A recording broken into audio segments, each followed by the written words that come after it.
안녕하세요. 오늘은 열왕기하 12장, 유다왕 요아스의 이야기를 좀 깊이 들여다볼까 합니다. 네, 요아스 왕.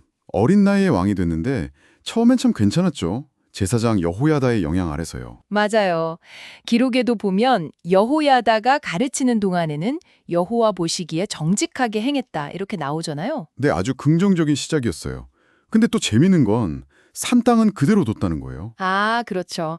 그 백성들이 여전히 거기서 제사를 드렸다. 이게 좀 아이러니하죠. 네, 그러니까 왕의 개혁 의지가 있었어도 그 당시 뿌리 깊은 관습까지는 완전히 바꾸지 못했다. 뭐 이런 현실을 보여주는 것 같아요. 그런 상황에서 요아스가 정말 중요한 일을 추진하는데 바로 성전 수리입니다. 아, 네. 성전 수리. 이게 요아스 통치의 거의 뭐 핵심 사업 중 하나죠. 그렇죠. 성전에 들어오는 여러 종류의 은을 모아서 그 파손된 곳을 고치라고 제사장들에게 지시를 내렸어요. 근데 이게 바로 안 돼요. 네, 그게 문제였죠. 무려 23년이 지나도록 성전 수리가 제대로 안 됐다고 하니까요. 23년이라니. 이건 뭐 거의 방치 수준 아닌가요? 정말 신박했던 거죠. 그래서 요아스가 결국 직접 나섭니다. 제사장들을 불러서 막 따지고요. 네. 그리고 시스템을 완전히 바꿔버리죠. 이게 정말 흥미로운 부분이에요. 맞아요. 제사장들이 이제 돈을 직접 만지는 게 아니라 그 성전 문 어귀에다가 구멍 뚫린 궤를 하나 딱 놔두고 아, 거기에 모든 헌금을 모으게 한 거군요. 네, 일종의 중앙관리 시스템, 뭐 투명하게 모금하려는 시도였던 거죠. 그거 괜찮은 아이디어 같은데요.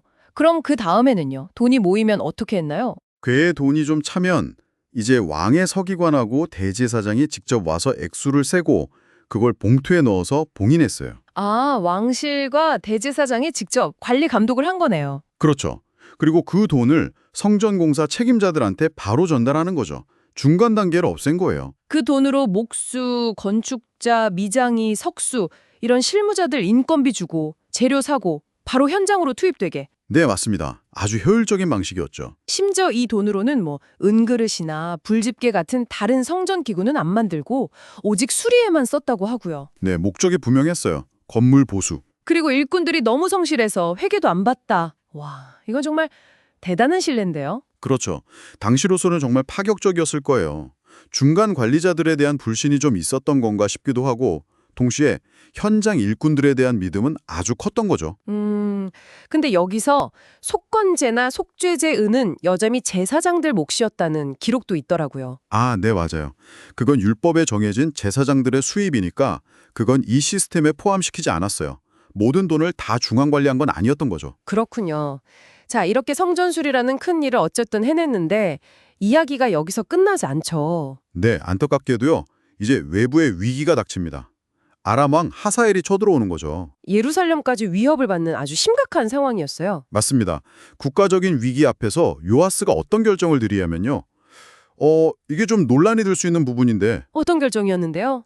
성전에 있던 모든 거룩한 물건들, 그러니까 조상들이 바친 것, 자기가 바친 것, 그리고 왕궁 창고에 있는 금까지 싹 모아서 하사엘에게 뇌물로 보내버립니다. 네, 성전의 그 성물들을요, 그렇게 힘들게 수리까지 해놓고. 네, 전쟁을 피하기 위한 어쩔 수 없는 선택이었을 수도 있지만 참 아이러니하죠.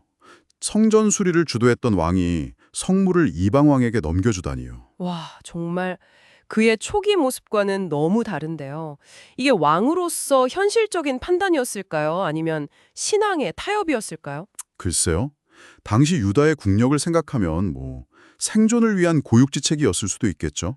하지만 분명한 건 그의 신앙과 정치적 현실 사이에서 엄청난 갈등이 있었음을 보여주는 대목이에요.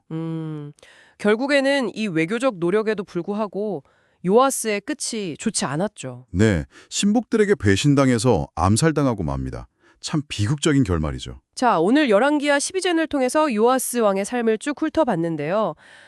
처음엔 정말 선한 의지로 시작해서 성전 수리라는 시스템 개혁까지 이뤄냈는데 그렇죠. 대단한 업적이었죠. 근데 결국 외부 위협 앞에서는 성물을 내어주고 내부 반란으로 생을 마감하는 이 극명한 대비가 참 많은 생각을 하게 합니다. 이걸 보시면서 어떤 생각이 드셨나요? 뭐랄까 리더십의 이상과 현실 사이의 괴리 같은 거?